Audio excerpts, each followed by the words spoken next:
कहानी की शुरुआत एक कंस्ट्रक्शन साइट से शुरू होती है जहां कई वर्कर्स काम कर रहे थे। आज एक खूबसूरत सी लड़की साइट की ओर बढ़ रही थी और इस लड़की का नाम पेरिस था। पेरिस का लवर भी साइट पर काम करता था और पेरिस उसी से मिलने जा रही थी। इसी दौरान साइट पर लंच टाइम हो जाता है। इस समय पेरिस भी साइट की ओर पहुंच जाती है और वह दीवार के हाल में झांक कर अपने लवर को ढूंढने लगी थी।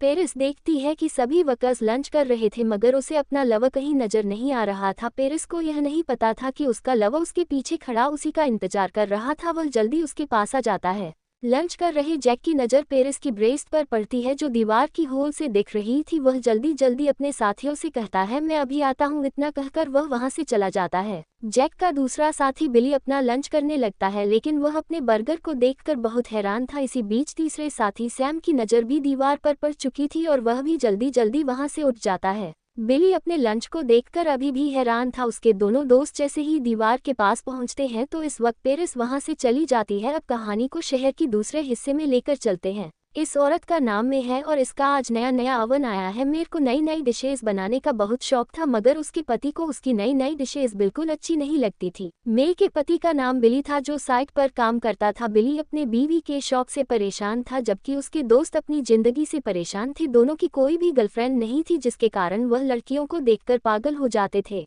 कुछ देर बाद वहां शाम हो जाती है। बिली की बीवी आज भी नई डिश तैयार कर रही थी। जल्द ही बिली अपने घर के बाहर अपनी गाड़ी रोकता है और फिर घर में आकर में से कहता है, तुमने आज लंच में फिर से नई डिश भेजी और मैं उसे खा नहीं पाया। मगर मैं उसकी बात को अनसुना कर देती है। बिली सीधा साधा खाना खाना चाहता था जबकि मे को सीधे साधे खाने से नफरत थी। वह पूरा दिन नई नई डिशेस बनाती रहती थी क्योंकि वह अपने आप को मॉडर्न समझती थी। इसी वजह से इन दोनों में कई बार झगड़ा भी हो चुका था लेकिन मैंने आज तक नई नई डिशेस बनानी नहीं छोड़ी थी। आज भी मैंने डिनर में नई डिश बनाई थी और बिली उसे खाने से मना कर देता है। अगले दिन बिली साइट पर फिर से लंच कर रहा था।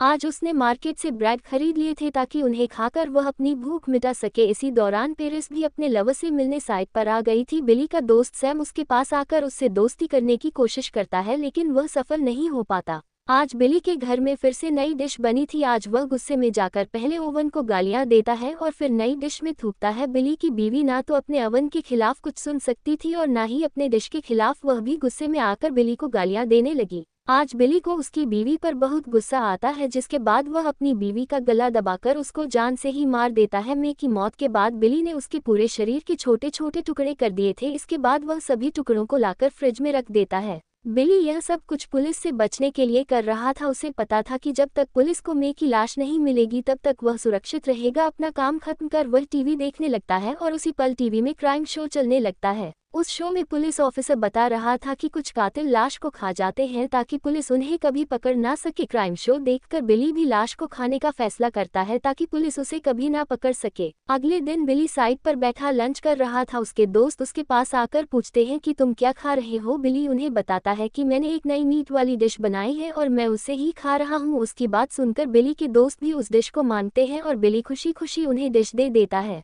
पहले सैम नई डिश खाता है और फिर जैक। दोनों को बिली की नई डिश बहुत अच्छी लगी थी। वैसे बिली ने वो डिश में के मीट से बनाई थी जिसे खाकर जैक बिली से कहता है, तुम्हारी डिश तो शानदार है मगर मुझे मीट थोड़ा सा पुराना लगा। जिसके जवाब में बिली कहता है कि मैं अगली बार से ताजे मीट का यूज करूंगा। उसी रात बिली एक बार में बैठा दारू पी रहा था और इसी बार में कैट नाम की एक बाजारू लड़की भी अकेली बैठी थी। कैट का जवान बदन देखकर बिली की आंखों में चमक आ गई थी। इसके बाद बिली उससे बात कर अपने घर ले जाता है। घर आकर वह पहले उसे जान से मारता है और फिर उसकी लाश के भी टुकड़े टुकड़े कर देता है। आज बिली फिर से डिश बना रहा था और यह डिश जवान लड़की की मांस की थी। कुछ दिनों बाद बिली नई लड़की की तलाश में घूम रहा था और जल्द ही उसकी नज़र एक कॉस्ट्यूम आर्टिस्ट पर पड़ती है। यह आर्टिस्ट एक लड़की थी जो सड़क के किनारे लोगों को हंसाकर पैसे कमा रही थी। बिली पहले तो उसकी कॉस्ट्यूम का मजाक उड़ाता है और फिर उससे कहता है कि मैं तुम्हें एक अच्छी नौकरी दिलवा सकता हूँ। लड़की जल्द ही उसकी बातों में जाती है। इसके बाद बिली उसे अपने साथ चलने को कहता है। वह लड़की को अपने घर लाकर उसके भी टुकड़े टुकड़े कर देता है और फिर उसे मे के ओवन में पकाता है। जल्द ही नई डिश बनकर तैयार हो गई थी। बिली जैसे ही उसे ओवन से निकालने लगता है तो उसकी सीने में दर्द होने लगता है। थोड़ी ही देर बाद बिली का दर्द अपने आप खत्म हो गया था। इसके बाद वह राहत की सांस लेता है।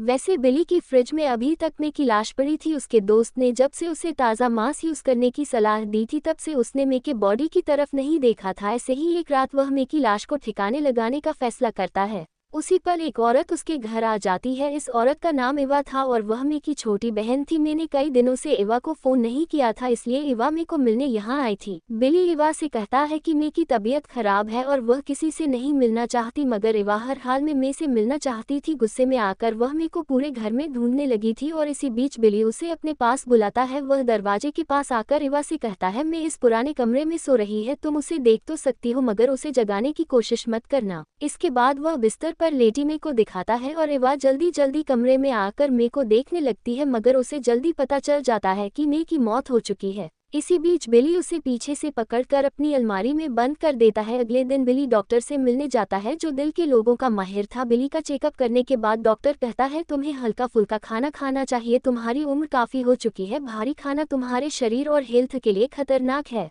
इसी बीच डॉक्टर की जवान नर्स भी वहां आ जाती है, जिसे देखकर बिली की भूख जाग जाती है। एक तरफ डॉक्टर उसे हल्का खाना खाने को कह रहा था और दूसरी तरफ बिली नर्स के मांस के बारे में सोच रहा था। ऊपर से आजकल बिली के पड़ोस में नैन्सी नाम की जवान लड़की रहने आई थी। नैन्सी की जवानी देखकर बिली की भूख और भी बढ़ गई थी। नैन्सी की गोरी चमड़ी देखकर बिली उसके भी सपने देखने लगा। एक दिन बिली साइड से घर आ रहा था और रास्ते में एक जवान लड़की उससे लिफ्ट मांगती है। गाड़ी रुकते ही वह लड़की बिली से मदद मांगती है और हमारा बुरा शिकारी उसकी मदद करने के लिए तैयार हो जाता है। थोड़ी देर बाद वह लड़की को अपने घर लाकर कहता है, मैं अभी अपने कपड़े बदल लेता हूँ और फिर मैं तुम्हें तुम्हारे घर छोड़ दूंगा। बिली ने इस लड़की को भी अपनी बातों में फंसा दिया था। जल्दी वह उस लड़की को भी पहले मारता है और फिर उसके टुकड़े टुकड़े कर देता है। अगले दिन जैसे ही बिली काम पर जाने लगता है तो उसकी नज़र नैन्सी पर पड़ती है। नैन्सी को देखकर बिली के पेट में चूहे कूदने लगे थे, लेकिन फिर कुछ सोचकर वह वहां से चुपचाप चला जाता है। पूरा दिन काम करने के बाद बिली जैसे ही घर जाने लगता है तो उसे उसके दोनों दोस्त रोक लेते हैं। बिली के दोस्त एक पार्टी में जा रहे थे और वह बिली को भी अपने साथ ले जाना चाहते थे। ये पार्टी आज रात को थी। बिली पहले तो पार्टी में जाने के लिए मना करता है, लेकिन दोस्तों के बार बार कहने पर वह मान जाता है। बिली के दोस्त उसे कहते हैं कि हम रात को तुम्हारे घर आएंगे और फिर तीनों एक साथ पार्टी में जाएंगे। जल्द ही रात हो जाती है और आज रात बिली नैन्सी के टुकड़े कर रहा था। थोड़ी देर बाद बिली के दोस्त उसके घर आते हैं ताकि वह एक साथ पार्टी में जा सके।